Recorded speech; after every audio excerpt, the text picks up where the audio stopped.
Nagkita ulit kami ni Kapanalig Kuya Anthony, Kuya Ray at Kapanalig Derek, mga Caviteño Kapanaligs nating laging kasama ni Nana Choling saan man siya maglakbay. At binigay nga rin pala ni Kuya Anthony itong estampita, tampok ang orihinal na painting ni Nana Choling at ang ilang piraso ng bato mula sa ruins ng Portavaga. Maraming salamat po!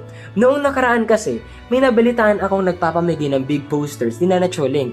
And taran, nakilala ko na rin sa wakas si Nana Adela. Ako, sabi ko nga sa kanya, kay tagal ko siyang hinanap.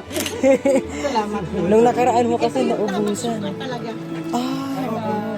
Sa mga paninda niya kasi ay tiyak na ubos ang mga merch ni Nana Choling. Sa halagang 100 pesos, may poster ka na, may pa-freebie na estampita at nabena ka pa. Saan ka pa? At napakapalad natin dahil bago dumating si Nana Choling, ay nakapanayam natin si Kapanalig Doc Marvin Arnaldo, ang Vice President for External Affairs ng Cofradía de la Soledad de Portavaga na buhat pa sa Cavite.